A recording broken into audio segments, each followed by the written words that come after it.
कक्षा 8 के सभी विद्यार्थियों का मेरे चैनल में हार्दिक स्वागत है। आज मैं उपस्थित हूँ आपकी हिंदी पाठ्य पुस्तक प्रज्ञा अथवा दीक्षा, जो भी आपके पास उपलब्ध हो। नाम में अंतर है लेकिन पाठ्यक्रम एक ही है दोनों का। तो उसके अंतर्गत पाठ 14 कर्मवीर, ये एक कविता है और इसको लिखा है अयोध्या सिंह उपाध्याय हरिऔध जी ने। इस कविता को पिछले अंक में हम लोग पढ़ चुके हैं। मैंने आपको इसका भावार्थ समझाया है। आज उसका संदर्भ प्रसंग सहित भावार्थ लिखित रूप में और उसके जो आपकी किताब है इसमें जो भी अभ्यास कार्य और भाषा व्याकरण प्रश्नोत्तर है वह लेकर उपस्थित हूँ। तो आइए बिना विलंब किए प्रारंभ करते हैं आज का अंक।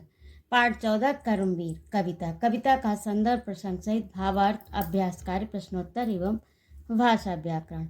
तो पहला है ये पद्यांश जो है वो आप अपनी पुस्तक से देखिएगा कि यहाँ से यहाँ तक का अर्थ इसमें दिया है, फिर दूसरे का, फिर तीसरे का। इस तरह से आप देखेंगे तो समझ में आ जाएगा। संदर्भ लिखा जाएगा प्रस्तुत पद्यांश हमारी पाठ्य पुस्तक प्रज्ञा अथवा यहाँ पर आप दीक्षा भी लिख सकते हैं। पाठ 14 कर्मवीर नामक कविता से लिया गया है। इसके रचयिता अयोध्या सिंह उपाध्याय हरिऔध हैं। और आपको बता दें कि संदर्भ जो है वो लगभग सबका एक से, लगभग क्या सबका एक जैसा ही होता है। केवल आपको पाठ का नाम चेंज करना होता है, पुस्तक का नाम, पाठ संख्या और उसके जो भी रचयिता हैं, गद्य है अथवा पद्य जो भी है वो उसी हिसाब से आप लिख सकते। तो एक बार इसे आप ध्यान से, अगर आप एक बार इस पर ध्यान देंगे तो आपको बार बार फिर याद करने की आवश्यकता नहीं होगी। तो ये रहा आपका संदर्भ। अब है प्रसंग। प्रस्तुत पद्यांश के माध्यम से कवि ने कर्मवीरों की विशेषताओं पर प्रकाश डाला है। भावार्थ। कवि कहता है कि कर्मवीर पुरुष बहुत प्रकार की बाधाओं और विघ्नों को देखकर कभी भी विचलित नहीं होते हैं। वे भाग्य के आश्रित होकर कष्ट नहीं भोगते और न ही पश्चाताप करते हैं। उनके लिए कितना भी कठिन कार्य हो वे उकताते नहीं, अर्थात उन्हें अरुचि नहीं होती है। वे भीड़ में अपना एक नया रास्ता बनाते हैं। कर्मवीर कभी भी वीर होने का दिखावा नहीं करते। ऐसे कर्मवीरों के बुरे दिन एक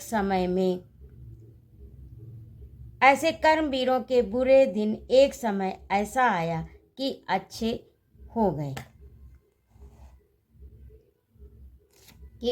हो गए। अब आगे देखिए। ऐसे वीर सब जगह तथा सब समय में उन्नति को प्राप्त हुए।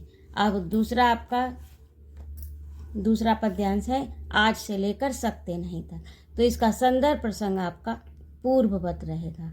पूर्ववत का अर्थ होता है जैसा आपने पहले यहाँ पर लिखा है, इसी को आप लिख देंगे यहाँ पर जब आपको इसका अर्थ लिखना होगा। कर्मवीर पुरुष आज के कार्य को आज ही पूरा करते हैं। वे जो कुछ सोचते हैं वही कहते हैं और जो कुछ कहते हैं वही करके भी दिखाते हैं तथा सभी की बात को सुनते हैं और सही होने पर मान भी लेते हैं। वे अपनी सहायता स्वयं करते हैं, किसी दूसरे से सहायता की अपेक्षा भूल कर भी नहीं करते। संसार में ऐसा कोई भी कार्य नहीं है जिसे वे कर ना सकें। तो अगला है आपका जो कभी, ये आपका अगला पद्यांश है। पुस्तक से देखेंगे तो आपको समझ में आ जाएगा। इसमें भी संदर्भ प्रसंग आपका पूर्ववत रहेगा। भावार्थ में है जो अपने समय को यूं ही व्यर्थ में नष्ट नहीं करते तथा कार्य करने के स्थान पर बातें नहीं करते, अर्थात व्यर्थ की बहस नहीं करते। आजकल करते हुए अपने दिन नहीं गंवाते हैं, लगातार सफलता के लिए प्रयत्न करते रहते हैं। प्रयत्न का अर्थ होता है कोशिश या उपाय करने में कोई बहाना बनाकर अपना जी नहीं चुराते, अर्थात बचते नहीं। कोशिश करने से ऐसी कोई बात नहीं है जो उनके करने से नहीं होती, अर्थात उनके लिए कुछ भी असंभव नहीं है। वे असंभव को संभव करके दूसरों के समक्ष आदर्श बन जाते हैं।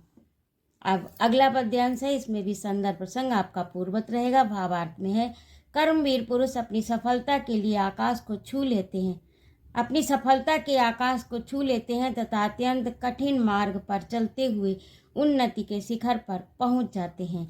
वे सघन जंगल जहां अंधेरा आठों पहर रहता है, गरजती हुई जलराशि की जहां पर ऊंची उठती हुई लहरें हों, भय को देने वाले अर्थात डरावनी अग्नि की चारों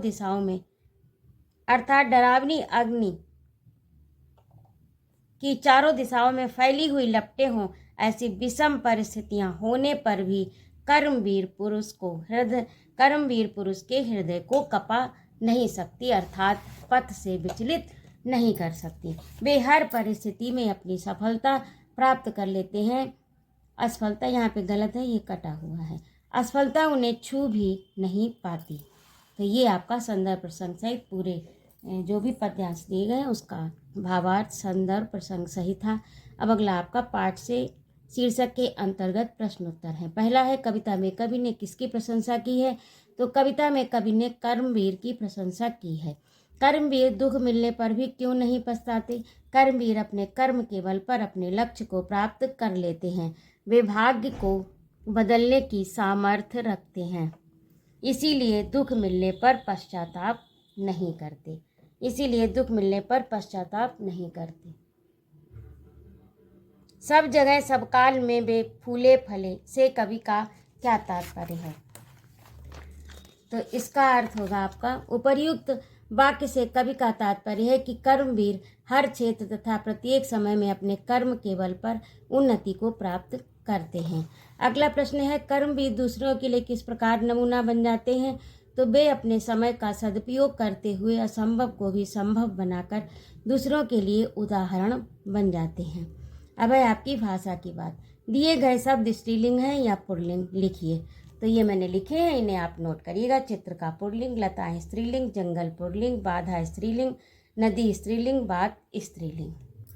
और इसके बाद में है, कुछ शब्द उपसर्ग और प्रत्यय दोनों के योग से बनते हैं, जैसे पर, धन, अधीन, ता, पराधीनता। इसी प्रकार के शब्द बनाए, जैसे संकल्पता, दुर्बलता, अविश्वसनीयता, असंबद्ध।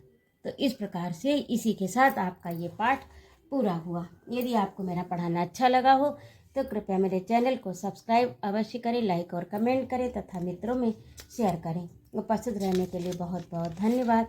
जय माँ भारती। अगले अंक में मैं शीघ्र उपस्थित होती हूँ आपका पाठ 15 कहानी जो कि है उसे लेकर, रविन्द्रनाथ टैगोर की। स्वस्थ रहिए, आनंद रहिए, खूब ज्ञानार्जन करिए। और यदि आपको मेरा पढ़ाना अच्छा लगा हो तो मुझे सपोर्ट अवश्य करें, ना लगा हो तो कोई बात नहीं। जय माँ भारती।